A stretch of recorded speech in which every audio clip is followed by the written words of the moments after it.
음란물 중독의 원인은 사랑의 결핍일 가능성이 높아요. 음란물은 대부분 혼자서 보거든요. 그래서 전 그 구체적인 방법으로 오감을 사랑으로 채워줘라.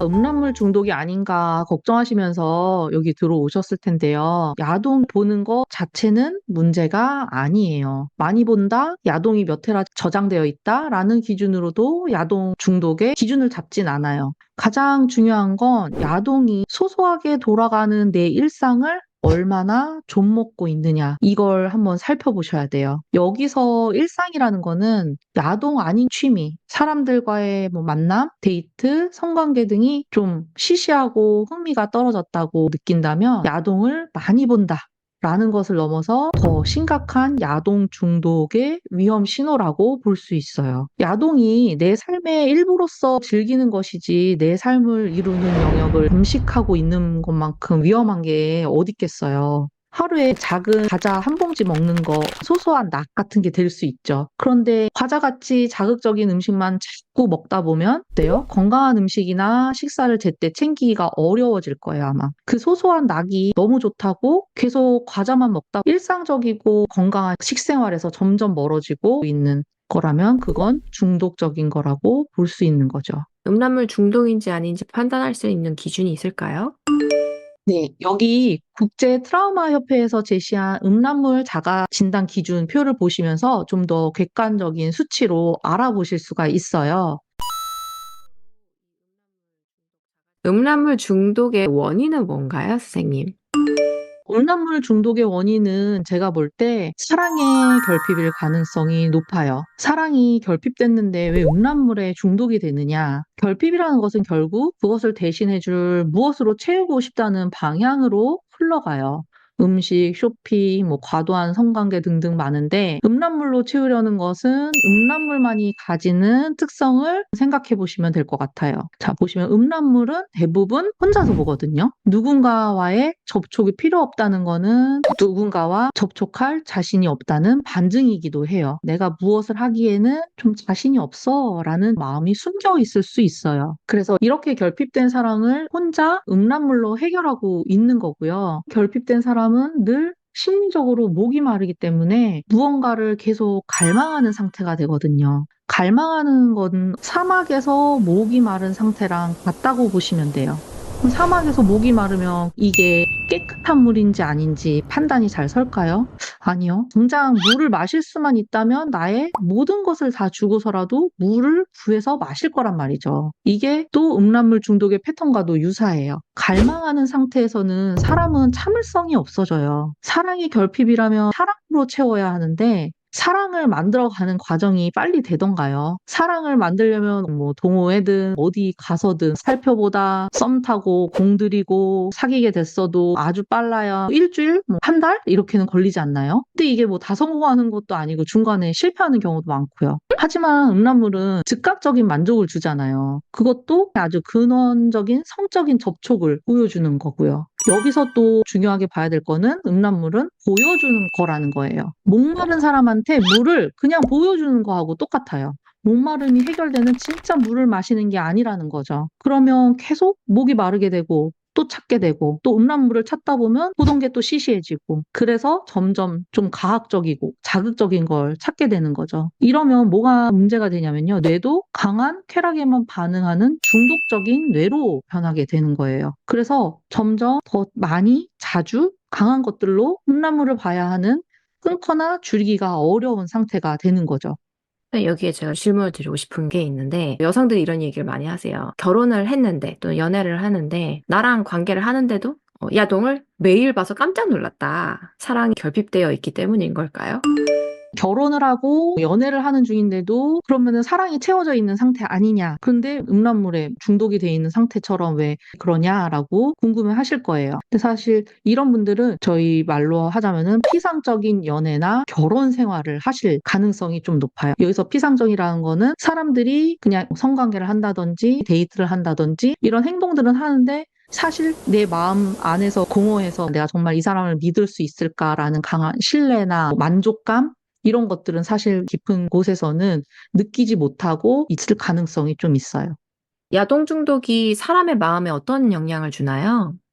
야동을 중독적인 수준으로 보다 보면 일상생활이 제대로 안 되는 것도 힘들지만 어떻게 보면 심리적인 타격, 자존감에 크게 영향을 미치게 되는 게 여러분 마음을 많이 힘들게 하게 돼요. 야동 중독은 갈수록 내성이 생겨서 더 자극적인 것, 그래서 중요한 거는 더 자극적이라는 것의 기준은 내가 가진 성 가치관의 기준에서 볼 때 변태적이고 비인간적이라고 느껴지는 음란물들을 더 찾아보게 된다는 거예요. 그러다 보면 그렇게 해보고 싶은 좀 위험하고 내 가치관에 맞지 않는 것 같은 성행위를 하고 싶은 생각이 들거든요. 사람은요, 계속 보다 보면 본 것을 행동으로 해보고 싶어 하는 충동을 누구나 느껴요. 근데 이렇게 내 성 가치관과 맞지 않은 더 강렬한 수위가 높은 것을 접하다 보면 중요한 건 결국 스스로 내 자신의 인간성에 대한 회의감, 쓰레기 같다. 라는 느낌을 많이들 호소하세요. 사람들이 내가 이런 사람인 줄 모를 거다. 나도 내가 이렇게 될 줄 몰랐다.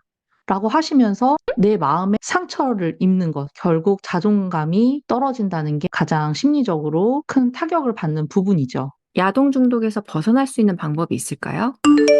너무나도 근원적인 얘기지만 결국 사랑을 하셔야 됩니다. 사랑이라는 거는 결국 나를 사랑하고 다른 사람을 사랑하는 거거든요. 나를 사랑하는 것들, 나를 바꾸는 것부터 취미생활을 즐기는 것, 다른 사람을 사랑하는 거는 연애를 하고 그런 건데 그렇게 연애를 하고 나를 위해서 무언가 하는데도 중독이 생각보다 쉽지 않은 거라서 사라지지 않는 특성을 가지고 있거든요. 음란물 중독이 사랑의 결핍이라고 하면 반대로 사랑을 채워주는 방법들을 따로 찾아서 해주셔야 돼요. 그럼 먼저 여러분이 부족했다고 생각하는 사랑은 뭔지 좀 찾아볼 필요가 있어요. 그 사랑의 결핍이 크게 과거로부터 부모에게서 받지 못했던 사랑의 결핍, 아니면 현재 충족되지 않는 사랑의 결핍, 이렇게 나눠서 생각해 볼 수 있어요.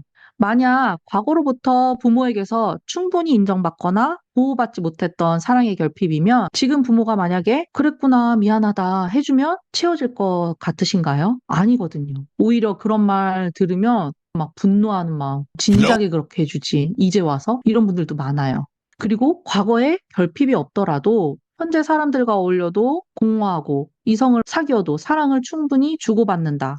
뭔가 가슴이 채워진다는 느낌이 없으실 수 있어요. 이것도 사랑이 결핍된 상태거든요. 내 삶에서 어떻게 사랑으로 채우냐. 결국 부모도 아닌 타인도 아닌 나 스스로 그 결핍된 사랑을 채워줘야 하는 거거든요. 스스로 사랑하라는 말 많이 들어보셨을 거예요. 근데 너무 모호하고 추상적이죠. 그래서 전 그 구체적인 방법으로 오감을 사랑으로 채워줘라 라고 팁을 드리고 싶어요. 오감이라는 거는 시각, 촉각, 청각, 후각, 미각 등을 이용해서 나를 위하고 사랑해주는 긍정적인 느낌을 충분히 받아들이는 연습을 하는 거거든요. 좋은 풍경이나 그림 같은 거를 보고 아름다운 음악이나 자연의 빗소리 같은 것에 귀 기울여 보고 샤워하면서 좋은 향을 좀 더 깊이 맡아보고 내 살결이나 거품의 부드러움 느껴보시고요. 이런 것들이 오감을 채워주는 연습들이에요. 그렇게 되면 나 스스로를 사랑해주는 충분히 만족되는 상태가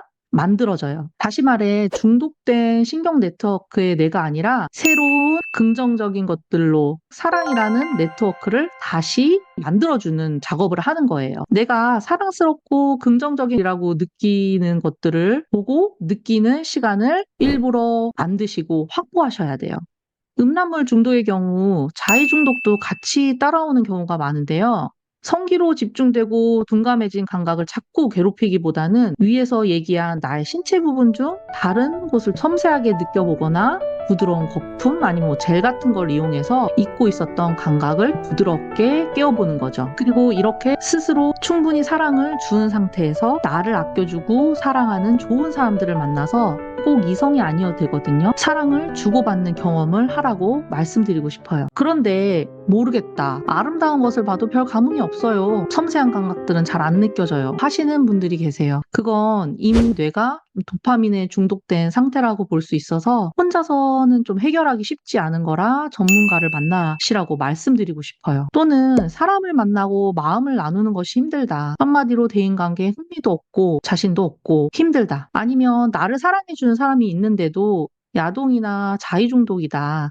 라고 하신다면 사랑을 온전히 주고받는 방법을 잘 모르시기 때문에 그러실 수 있거든요. 내가 주는 사랑을 다 받지 못하고 어딘가 새어나가고 있는 거기 때문이에요. 그래서 그 원인을 전문가와 깊이 얘기해 보실 필요가 있는 거죠.